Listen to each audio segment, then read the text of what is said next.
2 Samuel, capítulo 19. Contaram a Joabe que o rei Davi estava chorando e se lamentando por causa de Absalão.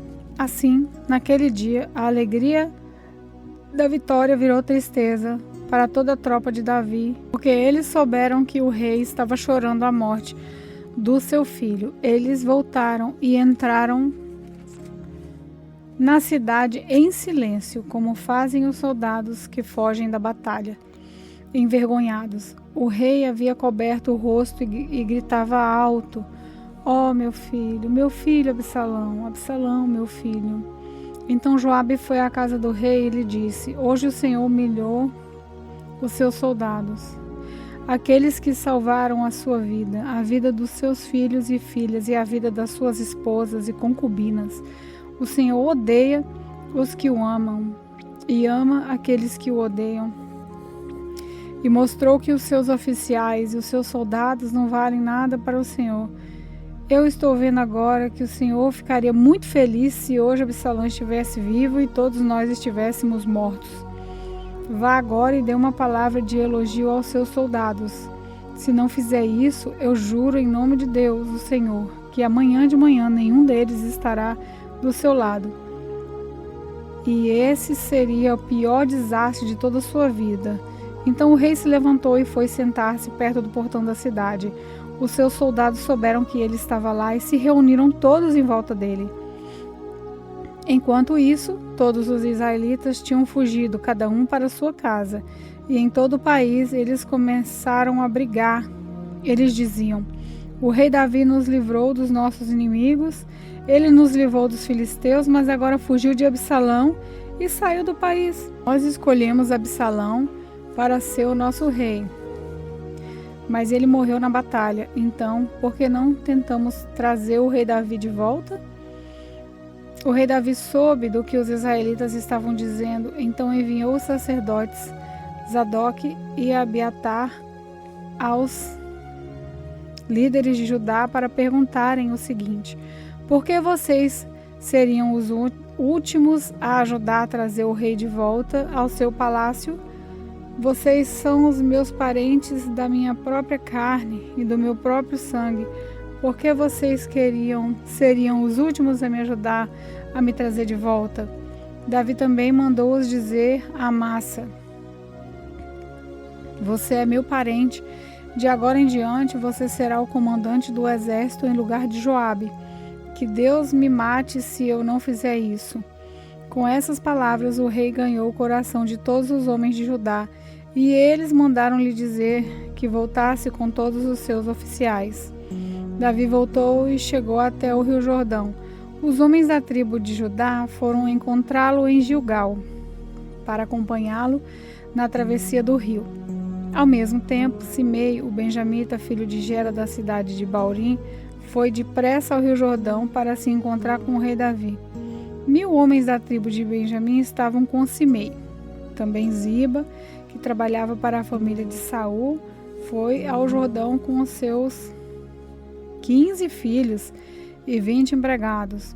Eles chegaram lá antes do rei. Atravessaram o Jordão para acompanhar a gente do rei que na travessia do rio e fazer tudo o que o rei quisesse. Quando o rei estava se aprontando para atravessar o rio, Simei se jogou no chão em frente dele e disse: "Ó rei, eu peço que me perdoe o mal que lhe fiz no dia em que o Senhor saiu de Jerusalém. Esqueça o que eu fiz, nunca mais pense nisso. Eu sei que fiz uma coisa errada e por isso eu sou a primeira pessoa das tribos do norte a vir encontrá-lo hoje." Então Abissai, cuja mãe era Geruia, disse: "Simei devia morrer por ter amaldiçoado aquele que Deus escolheu como rei." Mas Davi disse a Abissai e ao seu irmão Joabe: "Vocês, filho de Zeruia, não tem nada a ver com isso.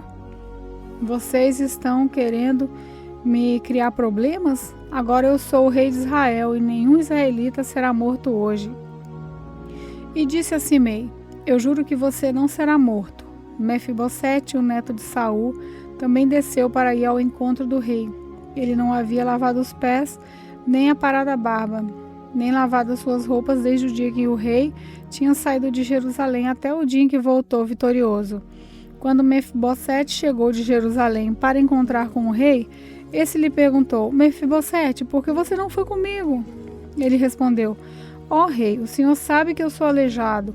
Eu mandei o meu escravo arriar o meu jumento para que eu pudesse montar e ir com o senhor, mas o meu escravo me traiu. Ele lhe contou mentiras a meu respeito. Mas o Senhor é como um anjo de Deus e sabe a verdade. Portanto, faça o que achar melhor. Toda a família do meu pai merecia ser morta pelo Senhor, mas o Senhor me deu o direito de comer junto com o Senhor. Eu não tenho direito de lhe pedir mais nenhum favor. O rei respondeu: Não diga mais nada. Eu resolvi que a propriedade de Saul está dividida entre você e Ziba. Ziba, fique com tudo. Respondeu Mefibosete: Para mim é suficiente que o senhor tenha voltado em paz para casa. Barzilai, da cidade de Rogelim, que ficava na região de Gileade, também tinha vindo da sua cidade para acompanhar o rei na travessia do rio Jordão. Barzilai era bem velho, tinha 80 anos de idade, era muito rico e quando o rei esteve em Manaim, ele o havia sustentado. Barzilai disse ao rei: Venha para Jerusalém e fique comigo, que eu o sustente. Mas ele respondeu: Eu não vou viver muito mais, porque iria para Jerusalém com o Senhor. Já tenho 80 anos e não tenho prazer em mais nada. Não sinto gosto do que como ou bebo e já não posso ouvir a voz dos cantores. Eu seria somente um peso para o Senhor. Não mereço uma recompensa tão grande como essa. Eu irei com o Senhor só até um pouco depois do Rio Jordão. Deixe-me voltar para casa e morrer perto do túmulo dos meus pais. Mas aqui está Quimã, o meu escravo. Leve-o com o Senhor e faça com ele o que achar melhor. O rei respondeu: Eu o levarei comigo e farei por ele tudo o que você quiser. Eu farei por você qualquer coisa que me pedir. Então Davi e toda a sua gente atravessaram o rio Jordão. Ele beijou Barzilai e lhe deu a sua bênção, e Barzilai voltou para casa. O rei atravessou o rio acompanhado de todos os homens de Judá e pela metade dos homens de Israel. Dali foi para Gilgal, e Quimã seguiu com ele. Então todos os israelitas foram e disseram a Davi: Ó rei, por que é que os nossos irmãos, os homens de Judá, se acharam com o direito de trazer o Senhor, a sua família e a sua gente para esse lado do Rio Jordão? Os homens de Judá responderam: Nós fizemos isso porque o rei é nosso parente. Será que isso é razão para vocês ficarem zangados? Será que o rei pagou pela nossa comida ou nos deu alguma coisa? Os israelitas disseram: Nós temos 10 vezes mais direitos sobre o rei Davi do que vocês, embora ele seja seu parente. Por que é que vocês fizeram pouco caso de nós? Afinal de contas, nós somos os primeiros a falar de trazer o rei de volta. Mas a resposta dos homens de Judá foi ainda mais violenta do que as dos homens de Israel. 2 Samuel, capítulo 20. Aconteceu que estava ali um sujeito ordinário chamado Zeba, filho de Bigri, da tribo de Benjamim.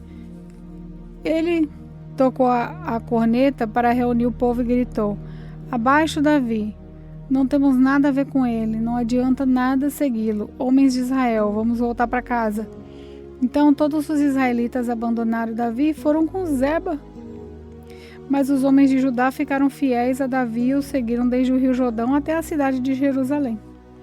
Davi foi para o seu palácio em Jerusalém e colocou numa casa guardada por soldados as 10 concubinas que havia deixado tomando conta do palácio. Ele lhes deu tudo o que precisavam, porém não teve relações com elas, e elas foram obrigadas a ficar dentro de casa o resto da vida, vivendo como viúvas. O rei disse a Amasa: Convoque todos os homens de Judá e esteja aqui de volta com eles depois de amanhã. Amasa saiu para convocar os homens, porém não voltou no dia que o rei havia marcado. Então Davi disse a Abissai: Zeba vai nos dar mais trabalho do que Absalão. Pegue os meus homens e vá atrás dele, senão ele poderá tomar algumas cidades cercadas de muralhas e escapar de nós. Então os homens de Joabe, os queretitas e os peletitas e os soldados mais valentes seguiram Abissai. Eles saíram de Jerusalém para perseguir Zeba. Quando chegaram à pedra grande da cidade de Gibeão, Amasa encontrou-se com eles. Joabe estava vestido com roupa de guerra e tinha uma espada na bainha, que estava pendurada no cinto. Quando ele avançou, a espada caiu. Então Joabe disse a Amasa: "Como vai, meu amigo?" E pegou na barba de Amasa com a mão direita para beijá-lo. Amasa não reparou que Joabe tinha uma espada na outra mão.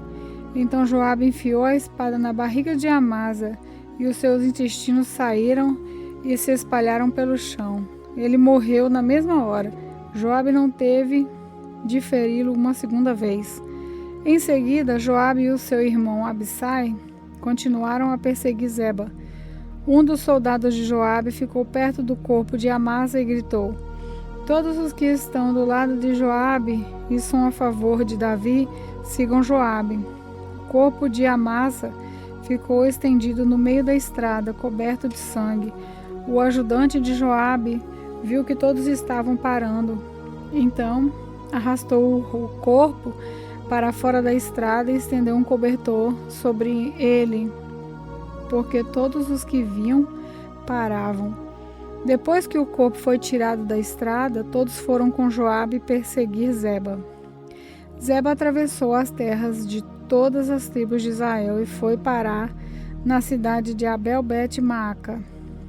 Todas as pessoas do grupo de famílias de Bicri se reuniram e foram com ele para dentro da cidade.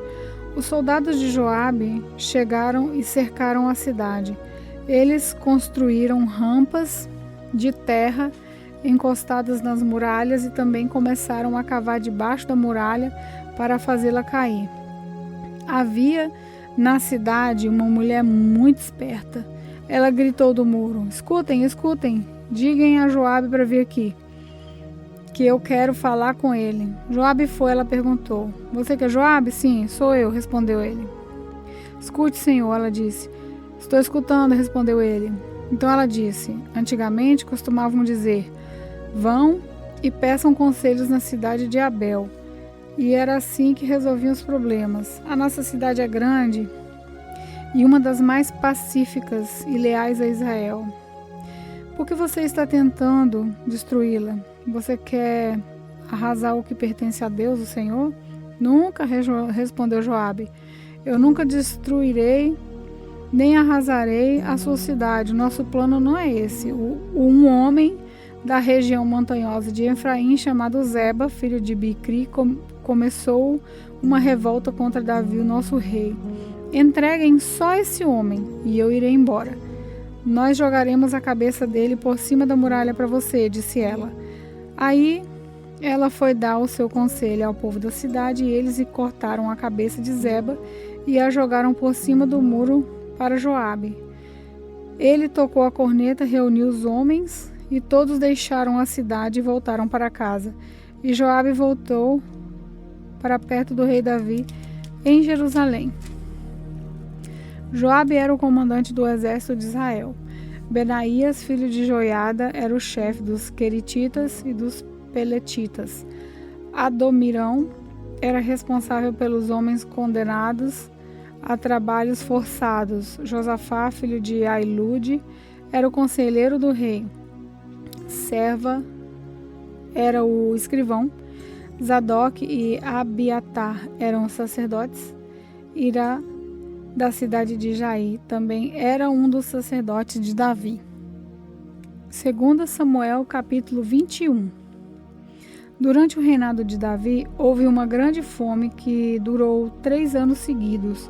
Por isso, Davi consultou a Deus, o Senhor, e ele respondeu: Saul e a sua família são culpados de assassinato. Ele matou o povo de Gibeão.